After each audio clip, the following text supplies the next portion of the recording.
So this right here is my first drift competition. It's Top Drift Limited, which is basically a more like street car, very basic type of car competition. So it's not like a Formula Drift like feeder series or anything like that. It's just a very basic competition. So the competition is 2 days. The first day is practice, and then the second day is practice, then qualifying, and then competition. So the first thing we're going to be getting into is practice. Quickly, something to note is that I put a 4.6 ring and pinion in my car, which you can see in another video. Stock one is a 4.08, and I switched it to a 4.6, which basically that means that every single gear is a little bit shorter now, so you're not going to be able to go as fast in every single gear. And that turns out to be a negative in this situation on this track, as you'll see. I've never worn headphones and a hat before.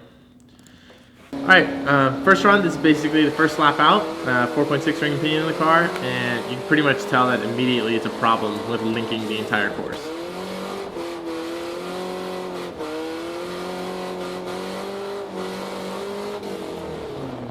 Straightens up over there, can't even get down over it, this is just terrible.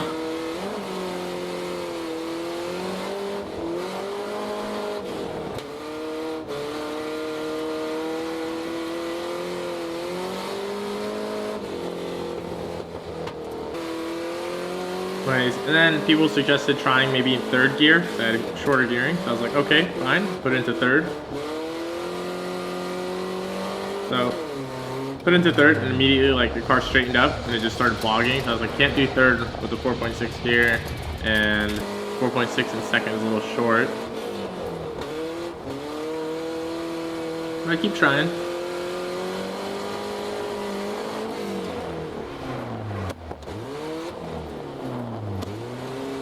Trying to make it there, still straighten up. It's just like such a struggle to try and link everything with that gearing. Not only the gearing, but also the power. This car making like 140 if that. I feel like if I had my old gears, I'd be able to do it. Yeah, you do. So on this lap specifically, I try and see how much I'm coming up short between the two turns. And so I straighten up and see how long the distance is and then reinitiate. So, and you can tell that's like a pretty significant amount of track right there that I need to cover, like with an e-brake drag or something.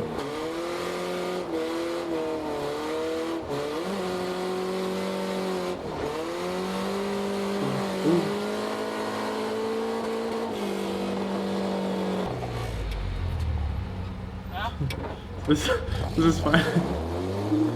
Basically, that was just funny because everyone I kept driving with had to keep stopping every 1 or 2 laps because they're like, oh, my water temps are getting too high, I need to let it cool off.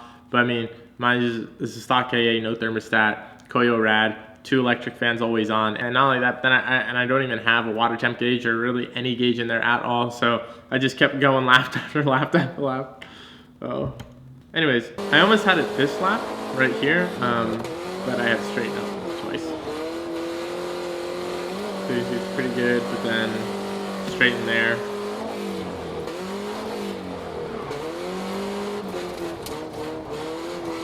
And then right here too is a straighten. That one's minor though, you can definitely get like that just with a better line.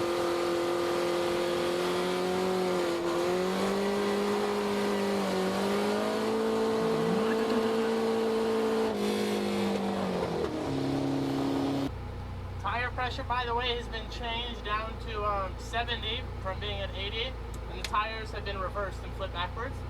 215, 45, 17. Yep. So this comparison right now, we got Nikita in front of me. He has a more or less kind of like stockish SR. So that's making, I don't know, roughly 240-ish horsepower, somewhere around there. Then in front of him is an E36. I forget what's the setup on that car, but you can tell the difference in runs right there between them, which actually have like at least 100 more horsepower than my car. And on top of that, a little bit better gearing as well, because I know Nikita for sure had better gearing than me. So you can tell a big difference. Alright, now so what I ended up doing after that first day of practice was running back to my house, picking up a stock welded diff, and then taking that back to the track and then swapping out my 4.6 welded diff for a stock 4.08. So that way the next day when it was qualifying competition time, I'd hopefully be able to link the entire course. So we've been here for I think maybe 5 minutes now. We have a stock S13 welded diff, so I'll toss that in my car. Getting back to the track. Good thing it's only 102 degrees at 7 o'clock at night.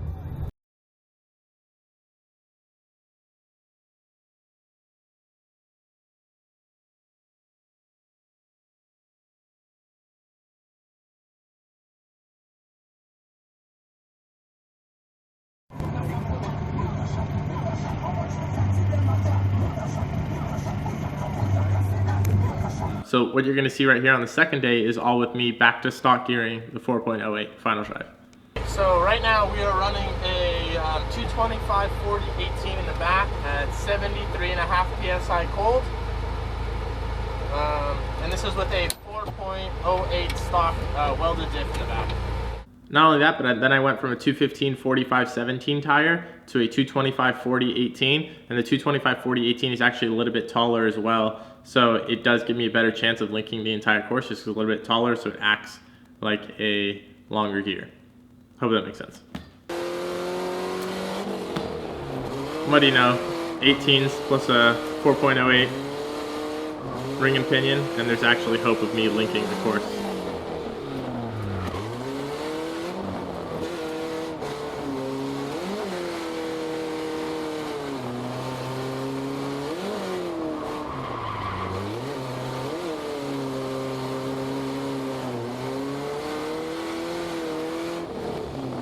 I'm gonna go air down.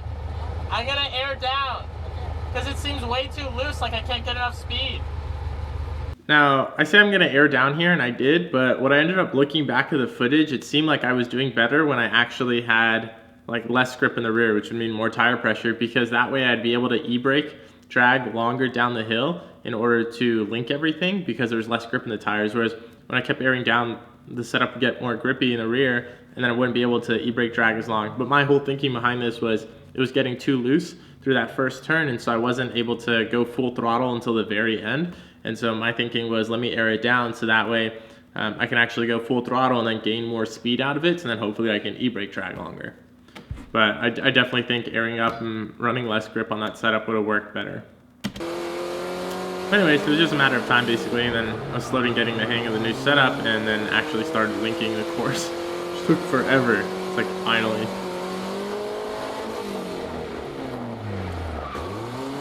And if you're wondering, the inner clip is in the dirt kind of over there, which is why you hear me kicking up dirt. Ooh, ooh.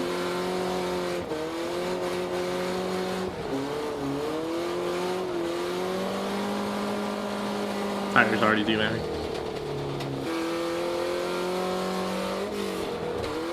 And then here too, although it was still a stretch, it was, you know, manageable. You'll see.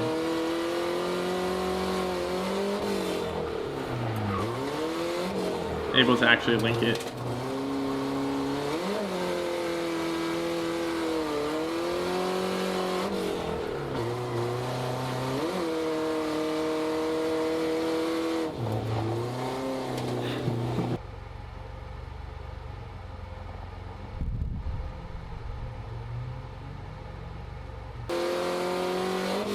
Now you can see that this set of tires have a lot less grip here, but it's way easier for me to just e-brake drag down the entire hill.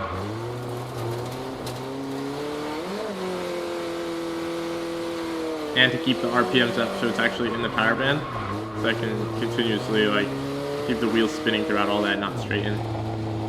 Anyway, so that wrapped up basically the first day of practice as well as the second day's practice. And now moving on to qualifying. Now the challenge here with qualifying is all the second day's practice with the stock 4.08 gearing was done with a 225/40/18 tire, which I said was a little bit taller and helped me link everything. But the only tires I had left now for competition were brand new 215/45/17, which were a little bit smaller. And so I was basically going into competition with tires that I had not driven on with that gearing and that were a little bit shorter, which would make it harder to link the turns. So this was like, I was already like not confident about going into qualifying, because I basically changed a setup that I had known was proven and that I was actually able to link the course with to now a setup that I hadn't even run before. But anyways, here's the first qualifying run.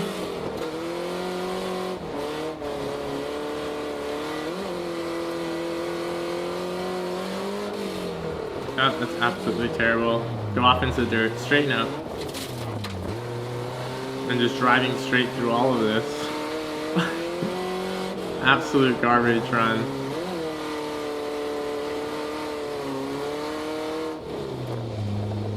Okay, now here's my second qualifying run.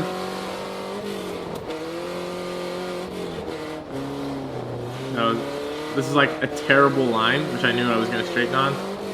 So of course I straighten here, I try linking it, come up short, go into the dirt, plus straighten up again.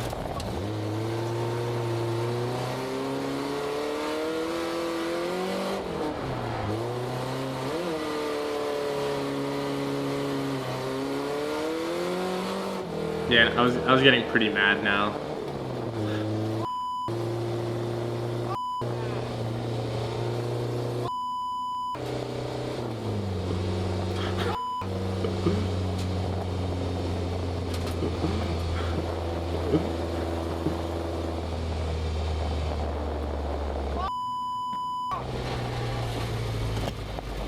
I was just getting so frustrated because you only have 3 qualifying runs, and 2 qualifying runs I straightened up terrible, right? So I was like, those are both zeros right there, and now I only have 1 run left to do.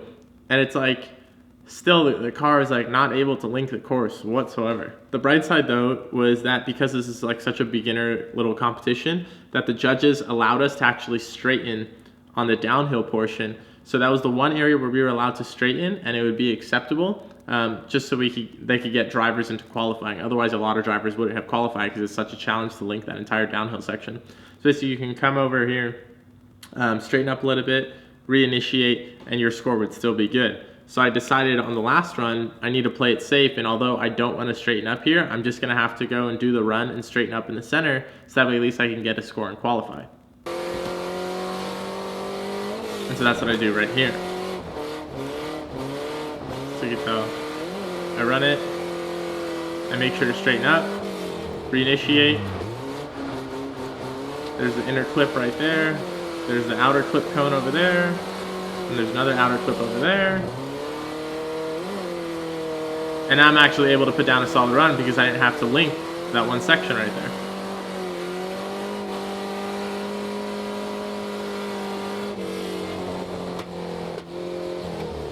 Okay.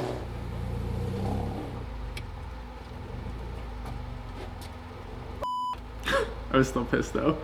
So I did manage to qualify there, moving on to competition. So obviously competition, you have 1 lead run and 1 chase run. So the first run was me chasing and the other person leading. And they have a more or less stock 350Z. It has angle and stuff like that, but it's a stock BQ. Now, the rules is explained right here. He's leading. Try to stay together through the turn. Okay. Is that both the cars have to stay together through that bottom turn, which leads up to your entry.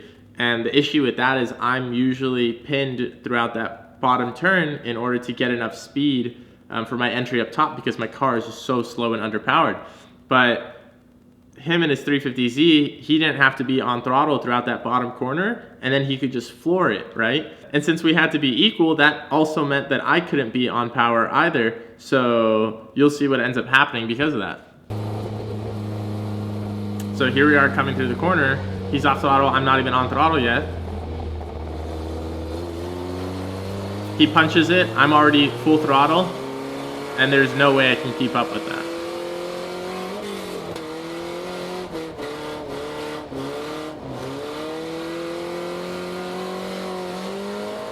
Then I'm trying to e-brake drag it all the way through. I would consider that straightening.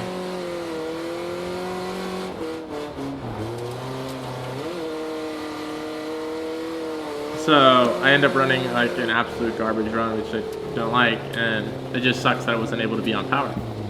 Don't get me wrong though, there was still a lot more wrong with that run, but yeah. Yeah, of course my bumper falls off just like it does every day. So here's the second round of competition. So now I'm leading and he's chasing me. I still couldn't get on throttle as early as I would like to be, because I was trying to be even with him.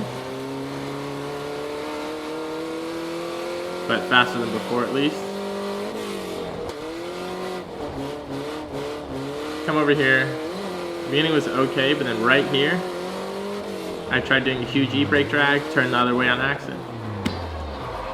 And yeah, went off track over there. That's a big 0 for me.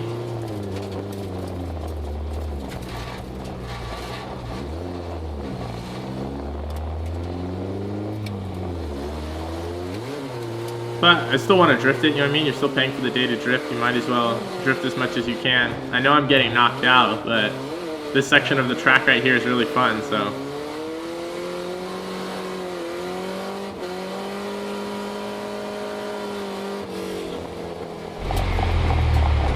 You won. Nah, you won, dude. Yeah, he got it. Yeah, and then obviously he ended up winning and going on, and that was basically my competition. So yeah, that was my first drift competition right there. It was pretty frustrating with the different tire setups going on that I wasn't able to link during competition, because knowing in practice that I had it down and down and down, it just, I don't know, that was just super frustrating for me. Other than that, it was fun. It was a good experience. I don't think I like it more than just like a normal drift day, like absolutely not, because competition is just like you go out there and you have to do like specific runs around a specific line, which is good. It's challenging and it's fun to be able to run a specific line and have to, you know what I mean, have your skill level to the point where you do have to run a specific line. But it is way more fun, in my opinion, to just go out there and just like have a good time with your friends and just run open track with everybody hot lapping. That's always a good time. But yeah, overall it was fun, and I do want to try competitions again because, you know, it's a good challenge to try and run a specific line. But yeah. Anyways, I hope you guys enjoyed watching this. And remember, as always, to keep drifting fun.